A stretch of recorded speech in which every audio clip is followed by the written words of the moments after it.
Cada vez mais as organizações, as startups estão em busca de soluções para que a gente consiga aumentar e o fomento também da minha base tecnológica em termos de competitividade do mercado, em termos de redução de tributos também, os nossos impostos aí, que são muitos, são dezenas em termos de Brasil. Então, a ideia é que a gente consiga entender no vídeo de hoje sobre a lei do bem e esse incentivo fiscal para esse ramo da tecnologia e inovação.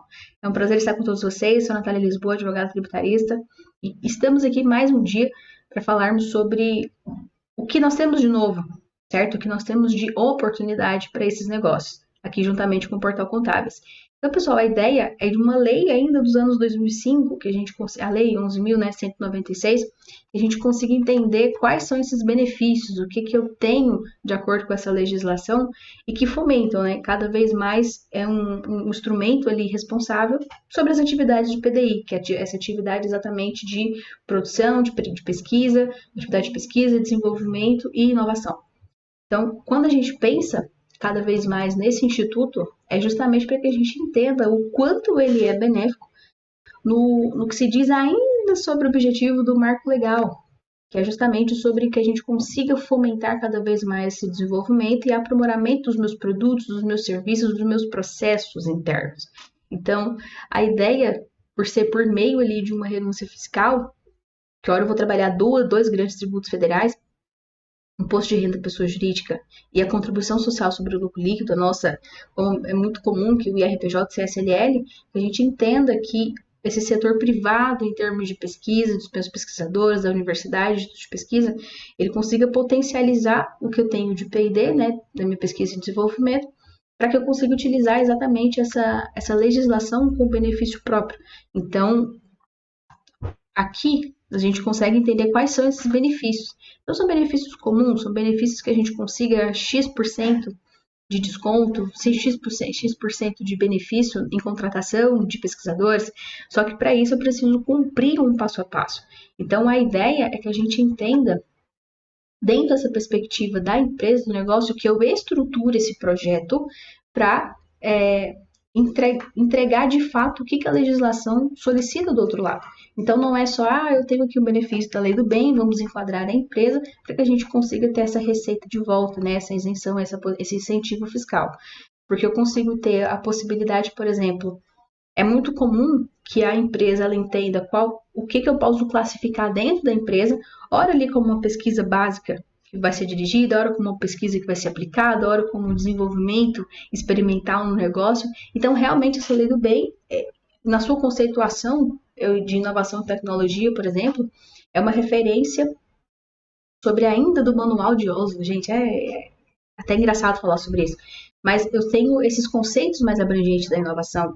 Não é inovação como um fim em si mesmo. Então, a ideia desses benefícios fiscais é justamente que eu traga essa pesquisa de desenvolvimento tecnológico, essa pesquisa mais abrangente, essa pesquisa mais dirigida, e envolva ali, de fato, ao que eu tenho dessa operação regida internamente, para que eu consiga concluir, de fato, se eu vou ter essa possibilidade da lei do bem ou não interna na minha empresa. Então, de fato, eu preciso adequar a empresa em termos de procedimentos, em termos de processos internos. Um dos principais é justamente o que a gente vem falar logo aqui mais à frente, que é esse passo a passo para que vocês entendam de fato qual é o passo a passo que eu vou mapear. Por exemplo, eu vou mapear e classificar e descrever os projetos, né, do meu PDI interno. Eu preciso apurar e valorar as horas de cada pesquisador no portfólio de projetos. Então, não é só assim, eu tenho esse benefício fiscal, vou enquadrar minha empresa. Eu preciso realizar ali um compliance interno, um compliance tributário, principalmente. Depois eu vou apurar ali e valorar as horas de cada pesquisador, vou registrar essas despesas com materiais de consumo e serviços de terceiros, eu preciso ali preencher e submeter o Form P&D para o Ministério da Ciência, Tecnologia e Inovações. Então, eu tenho diversos enquadramentos para cumprir dentro da minha legislação. É uma legislação até então quanto clara nesse quesito, eu tenho o meu passo a passo todo interno, mas a priori eu preciso cumprir das principais propostas dela é justamente o regime tributário do lucro real. Então, essa adequação ela já começa dentro de casa. aí eu vou optar por uma contabilidade terceirizada ou não, então, ou vou manter uma contabilidade em casa. Então, a ideia é que a gente consiga ter essas despesas também operacionais da legislação no que eu entendo do meu imposto de renda da pessoa jurídica, um pagamento, por exemplo, dessa execução dos meus projetos PDI. Então, cada vez mais eu preciso de uma organização, eu preciso de uma gestão financeira, uma gestão tributária, uma gestão contábil, uma gestão fiscal. Então, eu tenho ali 4 ramos operando em um só.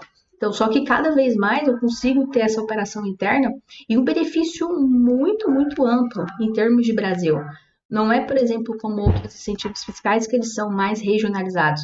Aqui eu tenho uma operação que visa ali esses anseios principais em termos de Brasil. Então, por exemplo, nesse meu passo a passo de prestação de contas, por exemplo, será que eu tenho exatamente o meu enquadramento, eu consigo atender esses pré-requisitos da legislação, quais são os meus projetos que eu vou operar internamente. Então, estrategicamente, quando a gente vai para um esboço de um planejamento tributário, é interessante que eu adeque a minha empresa, o meu formato de projetos, por exemplo, dentro da lei do bem. Então, para que eu consiga esse benefício estrategicamente no meu negócio, ainda que eu tenha um negócio tradicional, em termos de roupagem muito grande também, de anos de mercado, o que eu posso comprar uma fatia hoje do mercado? Será que o que eu posso gerar aqui dentro, gerir aqui dentro também, como uma spin-off da vida, que é justamente quando eu crio um novo negócio, né, dentro da minha empresa, faço ali um grupo empresarial. Então, até que perspectiva vale a pena? Então, em termos, o passo a passo, ele é justamente em termos da legislação, quando eu vou lá no meu golf.com.br, está muito claro para mim.